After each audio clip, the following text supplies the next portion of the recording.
kembali lagi di Islami Tinda, Jamaah Islami Tinda yang dirahmati Allah yang baru bergabung. Kita ingatkan lagi, hari ini kita sedang membahas tentang tema amalan terhindar dari pelakor. Udah 3 tadi guru-guru kita sampaikan. Amalan yang pertama adalah supaya terhindar dari pelakor, nafkah lahir, yaitu dengan makanannya. Yang kedua, nafkah batin, pelayanan dari istri. Yang ketiga adalah tadi zikir dan doa. Doanya apa? Dibacakan pada saat suami lagi tidur, dibisikin kupingnya 7 kali. Coba baca. Amalannya adalah Bismillahirrahmanirrahim. Bismillahi amantu billah tawakkaltu 'alallah la haula wala quwata illa billah. Apa? Luar biasa. Ini baru tiga. Tawakkaltu 'alallah la haula wala quwata illa billah. Baru 3. Sekarang amalan yang keempat. Amalan yang keempat ini katanya ini gampang-gampang susah. Apa tuh? Gitu. Saya nggak tahu. Coba tanya Ustaz Syam. Ustaz Syam, mohon izin, amalan yang keempat yang gampang-gampang susah apa nih Ustaz Syam? Baik. Nggak tanya tadi waktu uker. Kenapa? Yang tadi itu. Oh iya, apa itu? Jadi apa? Syaratnya apa? Persyaratannya? Syarat untuk mendekati saya adalah dekatilah pemilik dari saya, yakni Allah. Kamuflase kalau itu mah. Jawabannya itu kali yang anak-anaknya dulu maksudnya. Iya, deketin anak-anaknya. Tapi guru Ustaz Maulana katakan, Mas Fadli serta guru-guru kami yang dimuliakan Allah Subhanahu wa taala. Ba'da naqul a'udzubillahi minasyaitonir rajim. Ya ayyuhalladzina amanu ittaqullaha wa qulu qawlan sadida yuslih lakum a'malakum wa yaghfir lakum dhunubakum ila akhiril ayah. Shadaqallahul adzim. Jamaah Islam itu indah dimuliakan Allah Subhanahu wa taala. Ternyata amalan selanjutnya bagi seorang istri yang insya Allah Allah akan membalasnya dengan sesuatu yang sangat baik, yang sangat mulia, balasan dari Allah Subhanahu wa taala yang sangat sempurna. Apa itu? Berperilaku jujur dalam rumah tangga. Jadi perilaku jujur ini subhanallah balasannya sangat besar sekali dari Allah Subhanahu wa taala. Bahkan ada ayat yang mengatakan, ittaqullah, wahai orang-orang yang beriman, semua yang mengaku beriman kepada Allah Subhanahu wa taala, bertakwalah kepada Allah Subhanahu wa taala, wa qulu qawlan sadida. Salah satu jenis ketakwaan atau ciri orang yang bertakwa itu mereka ketika berucap mereka berkata yang jujur, yang sadda. Sadda artinya adalah sesuatu yang tanpa celah, perkataan yang jujur tanpa celah, tidak ada makna yang lain selainnya. Maka subhanallah ketika seseorang berlaku jujur, apa balasan dari Allah? Yuslih lakum a'malakum. Allah akan memperbaiki segala urusan kita, segala amalan kita. Mungkin di luar sana ada yang mengatakan, tapi kalau jujur banget Ustaz takutnya tersinggung, kalau jujur seperti ini, kalau jujur takutnya nggak enak Ustaz. Subhanallah, justru di sini Allah katakan kalau perasaan-perasaan nggak enak itu Allah yang akan memperbaikinya. Yuslih lakum a'malakum. Subhanallah, mungkin bisa jadi bukan hanya yang dimaksud jujur kepada suami. Seorang wanita mungkin di luar sana, wanita yang independen misalnya, mereka jualan online, mereka jualan, subhanallah, mereka jujur terhadap pembelinya, justru Allah balaskan dengan memperbaiki rumah tangganya.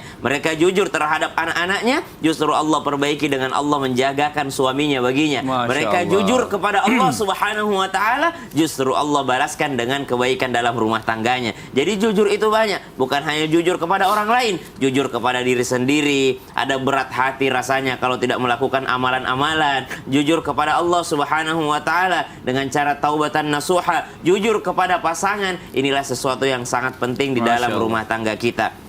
Bahkan Nabi SAW bersama dengan pasangannya itu kita lihat ada kisah-kisah uniknya juga. Seperti misalnya kecemburuan Ibunda Aisyah. Jujur dia kalau dia cemburu kepada Ibunda Khadijah. Ada kejujuran istri Nabi yang lainnya, misalnya ketika Nabi menikahi seorang wanita lalu mereka cemburu terhadapnya. Ada kejujuran dalam rumah tangga yang insya Allah kalau dikatakan gampang-gampang susah. Kalau yang susah itu biasanya justru malah kebohongan ya. Nah, tapi kalau misalnya istri udah jujur, suaminya ini kalau nggak ditanyain nggak jujur gitu loh. Biar ditanyain malah jawabnya ngegas, akhirnya jadi berantem. Nah ini bagaimana, apa yang harus dilakukan sang istri? Nah disinilah ketika kami mengawali tausiah tadi dengan mengucapkan ayat yang Allah akan memperbaiki pekerjaan kalian, Allah akan memperbaiki amalan kalian. Kalau kita berpikir kalau saya jujur bakal rusak, kalau saya jujur bakal berantem, kalau saya jujur bakal tidak bagus ujungnya, justru Allah katakan justru kalau jujur Allah yang akan memperbaikinya. Yuslih lakum a'malakum. Bukan hanya itu, Allah berikan apa lagi? Wa yaghfir lakum dzunubakum. Kejujuran itu akan membawa daripada ampunan Allah Subhanahu wa taala. Kenapa demikian? Karena ternyata kadangkala terjadi kerusakan dalam rumah tangga karena adanya maksiat, karena adanya dosa-dosa. Jadi orang yang berlaku jujur, apa hubungannya dengan suami yang dijaga oleh Allah Subhanahu wa taala? Hubungannya karena Allah mengampuni dosanya orang-orang yang jujur. Dalam hadis baginda Nabi sallallahu alaihi wasallam yang paling populer tentang kejujuran ini, di mana Nabi sallallahu alaihi wasallam menjanjikan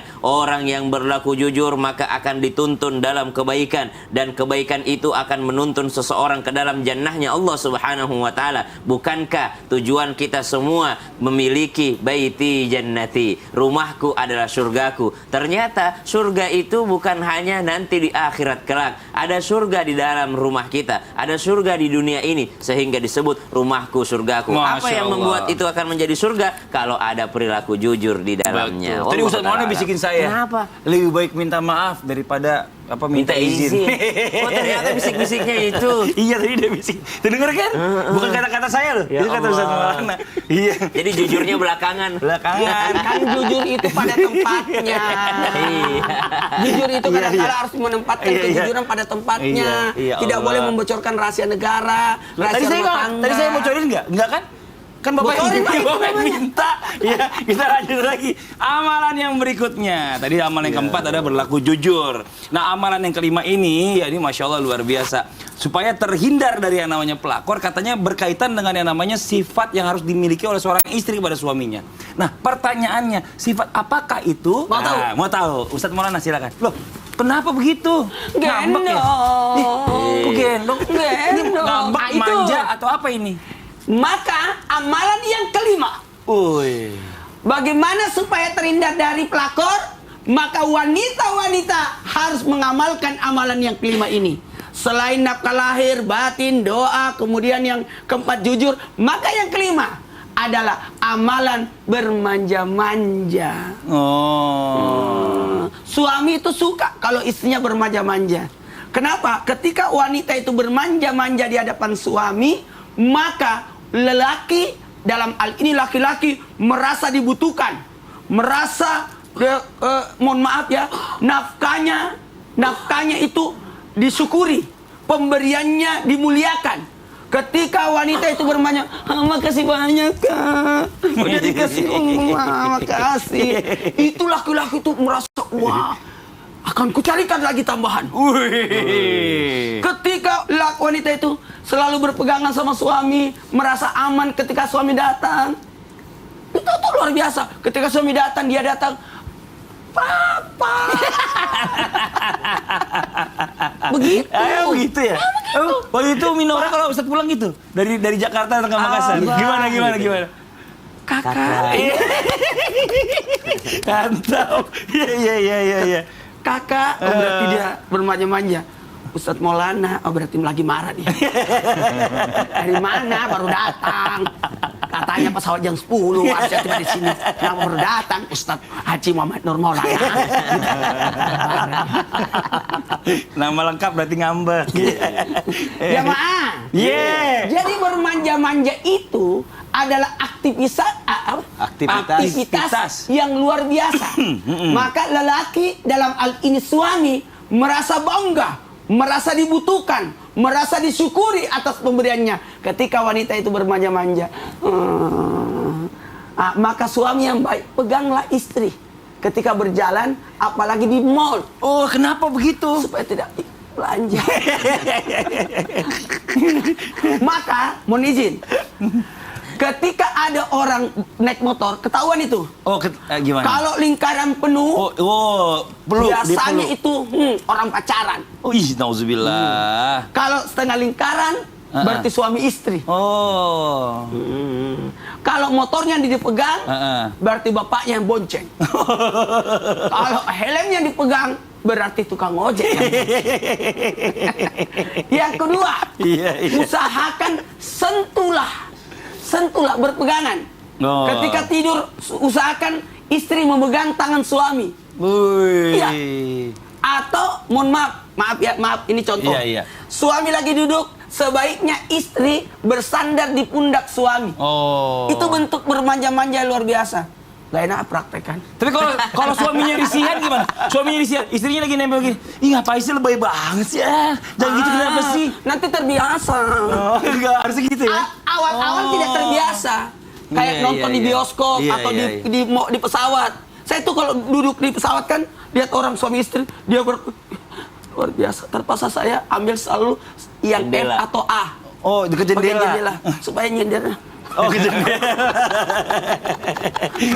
Kasian ya kalau Karena di lorong kagak bisa ntar kalau ketabrak. Duda yang lagi cerita begitu ngenes banget emang bawaannya. Sedih sih, bayangin. Sedih banget kebayanginnya kan. Nauzubillah, astagfirullahalazim, ya Allah. Mudah-mudahan dapat pasangan lagi. Amin, ya Allah. Amin nih. Belum Kabul. selesai tausiahnya. Itu tadi kan kalau misalnya istri lagi manja-manja, suaminya orangnya cuekan. Nih, dengerin buat semuanya. Aktivitas bermanja-manja tadi apa tadi? Aktivitasnya. Yang kedua bersentuhan. Yang ketiga Yang ketiga. mencium suami. Oh. Dahi yang dicium berarti memuliakan. Iya. Pipi yang dicium Ya. berarti sayang. Bibir yang dicium berarti menyayangi. Oh. Udah deh. Udah deh, nanti kita lanjut lagi ya. Udah ngomongin cium-ciuman udah agak repot ya kan. Nanti aja kita bahas lebih lanjut. Oke, makasih banyak Ustadz Maulana atas penjelasannya buat jamaah Islam itu yang ada di rumah. Kalau tadi Mencium tangan suami mencari keberkahan. oh masya Allah ya. Dibawanya memuliakan. Oh ya Allah, ntar dulu kita lanjut lagi ya. Nanti kita lanjut lagi ya pembahasan kita. Nah sekarang kita akan coba membacakan dulu pertanyaan-pertanyaan yang masuk yang ada di sosial media Islam itu Indah. Kalau gitu langsung aja kita masuk ke segmen Tanya Dong Ustadz. Kami semua tanya dong Ustaz. Dari Instagram hamba Allah. Assalamualaikum Ustadz Ustazah. Waalaikumsalam warahmatullahi wabarakatuh. Gimana cara mengetahui bahwa suami sudah terkena sihir dari pelakor? Awalnya saya sebagai istri percaya bahwa suami keluar rumah untuk mencari rezeki. Tapi semakin lama tingkah suami semakin sedikit aneh. Dan pas ditanya dia jujur. Terutama terus Ustadz gimana cara mengetahui itu sihir pelakor? Aku takut nanti suami kambuh lagi kayak gitu. Nah ini Ustadz Syam nih. Jadi dari rumah ini kayaknya suaminya wah kerja gitu. Ternyata terpikat wanita lain. Tapi kayaknya istri percaya nih kalau ini jangan-jangan kena sihir gitu loh. Oh Masya Allah. Jadi ini baik sangka daripada seorang wanita bahwasanya ini suami saya sebenarnya orang baik cuma terkena sihir gitu ya. Dan sihir itu wajib diimani bahwa sihir itu ada. Karena itu adalah perkara yang gaib. Tinggal kita bagaimana mendoakan pasangan kita dengan doa yang diajarkan oleh baginda Nabi Sallallahu Alaihi Wasallam.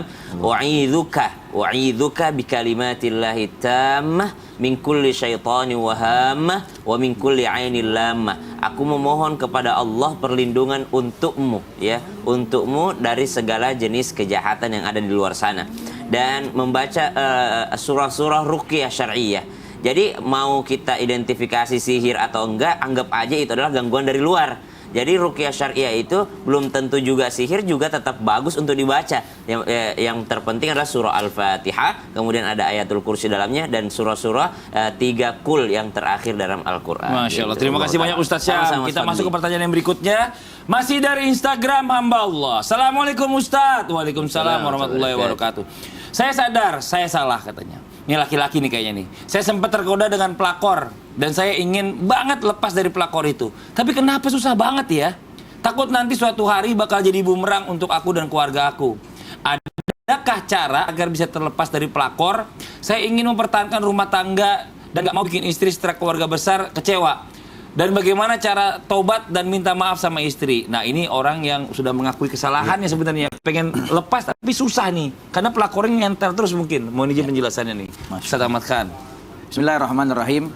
Bagaimana caranya agar kita terhindar dari pelakor dan juga bagaimana kita untuk meminta maaf kepada istri?